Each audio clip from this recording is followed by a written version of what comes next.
अस्सलाम वालेकुम। आज हमारा टॉपिक है हार्मोन का। प्रीवियस वीडियो में हमने हार्मोन की डेफिनेशन देखी और फीमेल हार्मोन्स के जस्ट नेम देखे थे।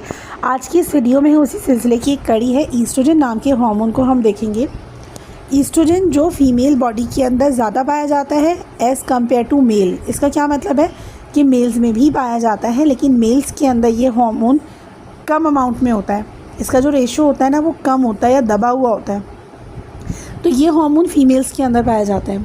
अच्छा, ईस्ट्रोजन एक ऐसा हार्मोन है जिसकी 3 टाइप्स हैं, बेसिक 3 टाइप्स के हार्मोन होते हैं। और दूसरा, ये ईस्ट्रोजन जो होता है ये हमारी बॉडी के अंदर एक फ़ीमेल जो कैरेक्टरिस्टिक्स होते हैं उसको डोमिनेंट करके रखता है।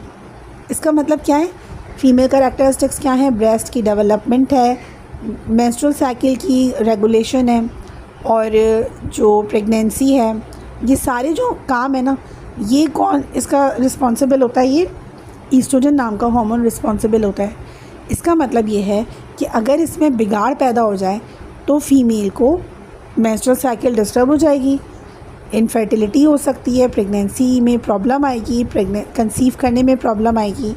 और जब इसका लेवल डिक्रीज़ कर जाता है तो फिर जो फीमेल से रिलेटेड बीमारियां होती हैं ना, लाइक ओवेरियन सिस्ट है, ब्रेस्ट कैंसर है, और ओवेरियन कैंसर है, या यूट्राइन फाइब्रॉइड्स हैं, तो अगर ये ईस्ट्रोजन नाम का हार्मोन डिस्टर्ब हो जाए, फ्लक्चुएट कर जाए, तो ये सारी बीमारियां इसी हार्मोन के बिगड़ने से पैदा होती हैं।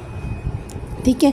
अब ये क्या करता है? ईस्ट्रोजन नाम का जो हार्मोन है ना, ये उन फीमेल्स के अंदर जो फर्टाइल एज में होती हैं, जो मिनाके की एज में होती हैं, जो यंग फीमेल्स होती हैं, जिन्हें मेंस्ट्रुअल साइकिल चल रही होती है, तो उन फीमेल्स के अंदर इस हार्मोन का लेवल हाई रहता है।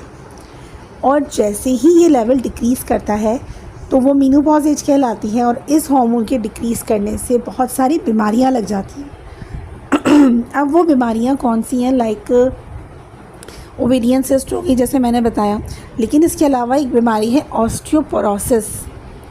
तो वो औरतें जो मेनोपॉज की हैं, उन्हें क्या है, हड्डियां टूटने का, हड्डियों में फ्रैक्चर होने का ख़तरा बना रहता है। तो ये इस ईस्ट्रोजन के कम होने से, डिक्रीज़ होने से होता है। अब ये जो हार्मोन्स है ना, इसका हम कैसे मालूम करेंगे? इसकी जो रेशो है वो ब्लड टेस्ट से मालूम होगी।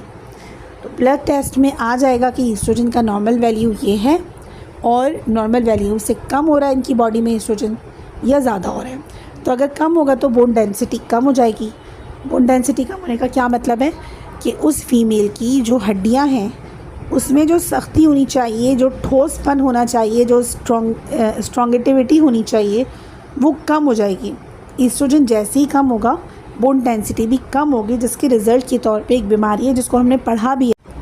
जो बीमारी हमने पढ़ी है उसका नाम है ऑस्टियोपोरोसिस। अब क्या करता है ईस्ट्रोजन? जो फीमेल्स होती हैं उनको जो जिसे हम कहते हैं कोलेजन भी बढ़ाता है। यानी कि बॉडी के अंदर क्या करता है, वो कोलेजन को बढ़ाता है, यूथ को बढ़ाता है। अगर कोई फीमेल है जिसका ईस्ट्रोजन लेवल कम है तो उसकी स्किन भी होगी ना, वो रिंकल्ड होगी, ड्राई होगी। इसके अलावा ये बॉडी के अंदर ईस्ट्रोजन जो है ना, वो ब्राउन पैचेस पैदा करता है। ब्राउन पैचेस यानी कि जिन फीमेल्स के अंदर ड्यूरिंग प्रेगनेंसी ईस्ट्रोजन हाई होता है, हर फीमेल में प्रेगनेंसी के दौरान हाई होता है। तो जो फीमेल्स प्रेग्नेंट होती हैं और जिन्हें चेहरे पे धब्बे और छाइयाँ लग जाती हैं, जिसे हम प्रेगनेंसी मार्क्स कहते हैं, या इसका एक और नाम है मेडिकल टर्म में मेलास्मा। तो मेलास्मा की कंडीशन में उन फीमेल के अंदर जो प्रेगनेंसी मार्क होते हैं वो बढ़ जाते हैं, और जैसे ही प्रेगनेंसी ख़त्म होती है और डिलीवरी हो जाती है, ईस्ट्रोजन जो हार्मोन्स हैं वो अपनी जगह पर आ जाते हैं। तो ये दाग धब्बे अक्सर औरतों के खुद ब खुद चले जाते हैं। ठीक है। तो ये ईस्ट्रोजन नाम का हार्मोन है। अगर आपके क्लिनिक में कोई पेशेंट आती है तो उसको हार्मोनल इम्बैलेंस जिसे हम कहते हैं, तो वो जहन में रखिए कि क्या क्या हो सकता है। ईस्ट्रोजन हाई है तो क्या होगा, ईस्ट्रोजन लो है तो क्या होगा। हाई है तो फिर जो यूट्राइन फाइब्रॉइड्स हैं वो बीमारी हो सकती है, और ओवेरियन सिस्ट का प्रॉब्लम हो सकता है, ओवेरियन सिस्ट बन सकती है। और अगर लो है तो फिर अलग तरह के मसले होंगे।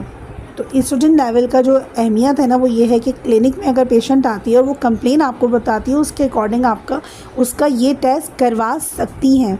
मज़ीद भी टेस्ट हैं जिसका मैं आपके साथ जो है मज़ीद लेक्चर्स शेयर करूँगी कि कब कौन सा टेस्ट आपको करवाना चाहिए। तो जो सिम्टम्स मैंने आपको बताए हैं इसको देखिए और फिर आप जहन में ख़ुद एज अ डॉक्टर सोचिए कि अब मैं इसका ये ईस्ट्रोजन लेवल करवाऊँ या नहीं। क्योंकि अगर आपकी क्लिनिक में कोई पेशेंट आती है उसको एंडोमेट्रियोसिस है, इसके ऊपर भी लेक्चर मेरा मौजूद है इसी कोर्स में। एंडोमेट्रियोसिस अगर है इसका मतलब उसका ईस्ट्रोजन लेवल बहुत हाई है।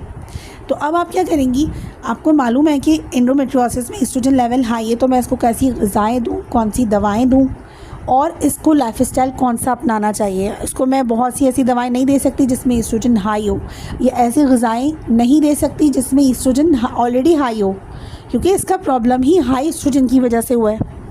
तो एंडोमेट्रियोसिस ऐसी कंडीशन है। दूसरा, ये जो ईस्ट्रोजन है वो वजाइनल वॉल को थिकनिंग देता है, वजाइनल वॉल इससे थिक रहती है और जैसे ही मेनोपॉज स्टार्ट होता है तो उनकी वजाइनल वॉल थिन हो जाती है, जिससे जो यूटीआईज़ के इन्फेक्शन के चांसेस हैं वो बढ़ जाते हैं और वजाइनल सर्वाइकल कैंसर के चांसेस बढ़ जाते हैं। तो ईस्ट्रोजन लो होने की वजह से होता है ये।